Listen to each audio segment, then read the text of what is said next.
প্রেমঘোর পর্ব ৫৭ লিখেছেন নার্গিস সুলতানা রিপা। আমি কণ্ঠে রূপা। নৌসিন ভারী ভারী সব গহনা শাড়ি খুলে নিয়ে সাবেকি নৌসিনের মতো ড্রেস আপ নিয়ে গুনগুন করে ওয়াশরুমে থেকে বের হচ্ছে। কালো প্লাজো, বাদামি রঙের শর্ট জামা আর কালো ওড়না। এই সব ড্রেসে না আমাদের নৌসিনটাকে একদম বাবু বাবু লাগে। গুনগুন করে ড্রেসিং টেবিলের আয়নার সামনে বসে যায় নৌসিন। চুল আঁচড়িয়ে নিচ্ছে আর আয়নার ভেতর দিয়ে সাদাতের সাথে চোখাচোখিতে মুচকি মুচকি হাসছে। সাদাত তো সেই কখন থেকে নৌসিনকে দেখে যাচ্ছে। এই এই বেশ লাগছে নৌসিনকে। অবশ্য সাদাতের কাছে নৌসিন সবসময়ের জন্যই হুড়পড়ি। নৌসিন বেনুনি শুরু করে টুল থেকে উঠে এসে সাদাতের সামনে বসে। বলছি শোনো না। উঠে বসে সাদাত। নৌসিনের দিকে তাকিয়ে বলল, কি বলো শুনি। আমি কিন্তু ১ সপ্তাহ থাকবো। সাদাত কথাটা শোনা মাত্রই মনে হলো আকাশ থেকে পড়ল। বড় বড় চোখ করে তাকিয়ে আছে নৌসিনের দিকে। কি হলো, এভাবে কি তাকিয়ে আছো? আমি থাকবো অনেক দিন। মুখ খুলল সাদাত। পাগল? মানে? মানে আবার কি? তুমি 1 উইক থাকবে এখানে?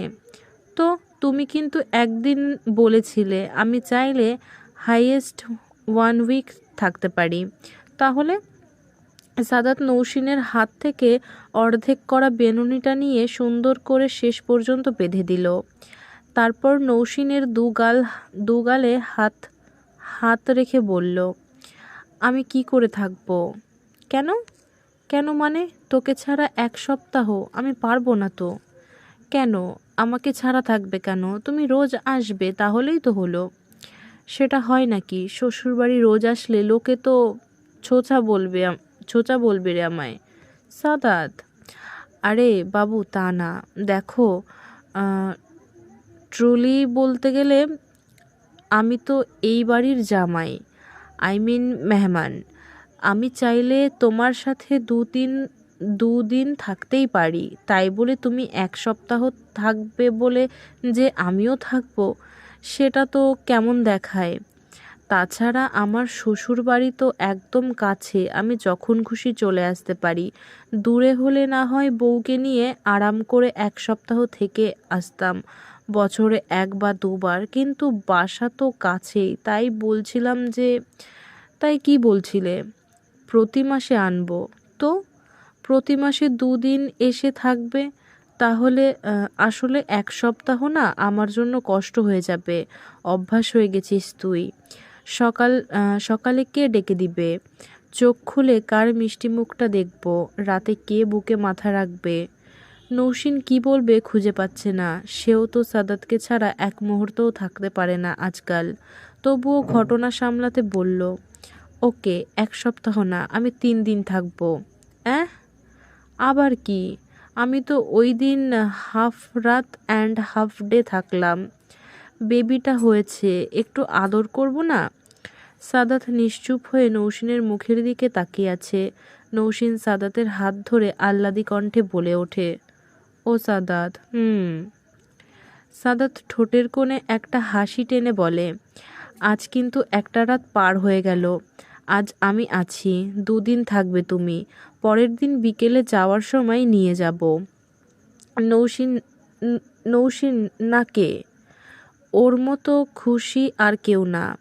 তার মানে নৌসিন আজ রাত বাদে ২ রাত বাপের বাড়ি থাকার সুযোগ পাচ্ছে। Thank you so much Sadat. হে, আমারও কিন্তু কষ্ট হবে। কার বুকে মাথা রাখবো?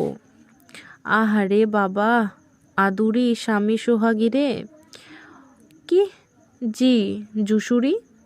এই জুসুরিটা আবার কি? সাদাত নৌসিনকে টেনে নিয়ে নিজের কোলে বসিয়ে জড়িয়ে ধরে বলল, জুসুরি হলো যুবতী আর কিশোরীর সংমিশ্রণ। আমার জান পাখিটা বয়সে যুবতী হলেও চলন বলন আর মুখের কাঠামোতে ১৫ বছরের কিশোরী, আর বয়সের যৌবনতায় কুল কিনারা ভাষা একটা যুবতী। ইস, কি যে বলো না। সাদাত নৌসিনের মুখের দিকে এমনভাবে তাকিয়ে কথাগুলো বলছে, নৌসিন তো লজ্জায় মাটির সাথে মিশে যাচ্ছে। হয়েছে, আর লজ্জা পেও না জুসুরি, যৌবন যে ফুটে ওঠে, এই যুবকের নেশা লেগে যাবে তো। ওই লজ্জা মাখা মুখে যে আমার মাতালের সুরি। মাতাল হতে এক মুহূর্তও লাগবে না। কথাগুলো বলেই সাদাত নৌসিনের লাল টুকটুক মুখ দেখে হা হা করে হাসতে থাকে, আর এতে নৌসিন আরও লজ্জা পায়। মুহূর্তেই সাদাতের থেকে নিজেকে ছাড়িয়ে নিয়ে দৌড়ে ঘর থেকে বেরিয়ে যায়। পরদিন সকালে সাদাত খাওয়া দাওয়া করে নৌসিনদের বাড়ি থেকে নিজের অফিসে চলে যায়। রোজকার মতোই আজও নৌসিনের কপালে একই রকম ভালোবাসার ছোঁয়া জুটে। এই উষ্ণতার আবেশটা যেন সব কিছু ছাড়িয়ে যায়। ভালো লাগার সব সীমানা পেরিয়ে ভালোবাসার সীমানায় করা নাড়ে। আবেশটা যেন শেষ হওয়ার নয়। সবটা জুড়ে শুধু একটা ঘোর দৃষ্টি করে রাখে। প্রেম ঘোরে আবদ্ধ করে রাখে দুটি আত্মাকে। আজ সাদাত বিকেলে আসবে না এখানে, ওর বাসাতে যাবে বলে গেছে সবাইকে। নৌসিনের সারাটা দিন বাচ্চাটাকে নিয়েই কেটে যায়। মাঝে মাঝে শুধু দুধ খাওয়ানোর সময় বাচ্চাটার মা বাচ্চাটাকে কাছে পেয়েছে, বাকিটা সময় বাচ্চা নৌসিনের কাছেই ছিল। এত কিছুর মাঝে সাদাতকে খুব মিস করছিল নৌসিন। আর ওই বাড়ির সবাইকেই কেমন যেন মায়া লেগে গেছে ওদের সবার ওপর, বিশেষ করে অরূপের ওপর। তাই অনেকবার সাদাতের সাথে কথা বলেছে, তার সাথে বাসায়ও ফোন করে নিয়েছে। সন্ধ্যার দিকে বাচ্চাটাকে ওর মায়ের কাছে নিয়ে যাওয়া হয়। এইটুকু বাচ্চার তো মায়ের আবেশ দরকার। তাই একজন নার্স নৌসিনের ভাবির খেয়াল রাখছেন, আর অন্যজন নৌসিনের সাথে বসে ড্রয়িং রুমে আলাপ করছে। উনি এতক্ষণ দেখভাল করছিলেন, এখন একটু রেস্ট নিচ্ছেন আর কি। কথার ফাঁকে নার্সটা নৌসিনকে জিজ্ঞেস করে, ম্যাডাম, আপনার স্বামী কিন্তু অনেক হ্যান্ডসাম। ওনাকে দেখে শুনে রাখেন তো? নৌসিনের কাছে নার্সের প্রশ্নটা ঠিক জুৎসই মনে হলো না। একে তো বলল সাদাত খুব হ্যান্ডসাম, তার মানে সে সাদাতকে খুব ভালোভাবে খেয়াল করেছে। তার ওপর আবার এটাও জানতে চাইছে যে নৌসিন তার বরকে দেখে শুনে রাখে কিনা। আজব ধরনের একটা প্রশ্ন। নৌসিনকে নিশ্চুপ থাকতে দেখে নার্সটা আবারও বলে, ম্যাডাম, আমি মনে হয় আপনার চেয়ে বয়সে অনেক বড় হব। আমি কিন্তু বিবাহিত, আর সব কিছু বুঝেই আপনাকে বলছি, পুরুষ মানুষ, একটু দেখে শুনে রাখবেন। নার্সটা কথা বলার সময় চোখ মুখ কেমন একটা অদ্ভুত করে রাখল। দেখে এটা বোঝা যাচ্ছে যেন সাদাত ওনার কত দিনের চেনা, আর উনি সাদাতের সম্পর্কে অনেক কিছু জেনে এমন বলছেন। নৌসিনের ভালো লাগছে না এই মহিলাকে। নৌসিন এইসব সন্দেহবাজ মহিলাদের খুব কম পছন্দ করে। ওর কথা একটাই, মনে হয় মানুষ।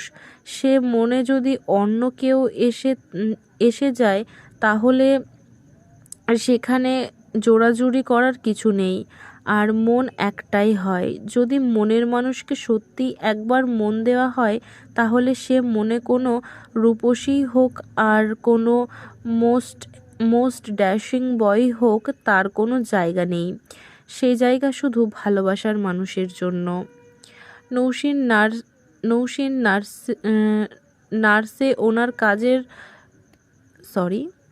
নৌসিন নার্সকে ওনার কাজের কথা স্মরণ করিয়ে দিয়ে উঠে যায় সেখান থেকে।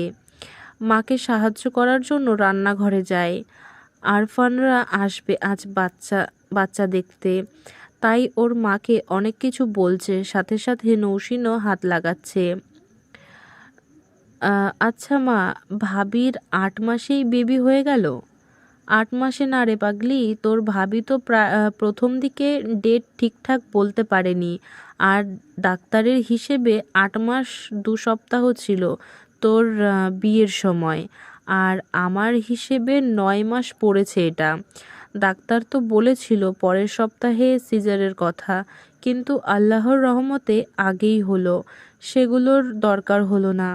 নৌশিন কি যেন ভেবে কিছু সময় পর আওয়াজ দিল, মা। আমিও বেবি নিব। মেয়ের মুখে এই কথা শুনে নৌশিনের মা খুব বেশি খুশি হয়নি, সেটা মুখ দেখেই বোঝা যাচ্ছে। কি বলছিস তুই? আমিও বেবি নিব, আমার বাচ্চা খুব ভালো লাগে মা। নৌশিনের মা ভাবছে সাদাত নিশ্চয়ই নৌশিনকে বাচ্চা নেওয়ার কথা বলেছে, না হলে ওই বাড়ির কেউ। তাই উনি কড়া ভাষায় নৌশিনকে জানায়, না, বিয়ে হয়েছে 2 সপ্তাহ হলো আর ওনার বাচ্চার শখ হয়েছে।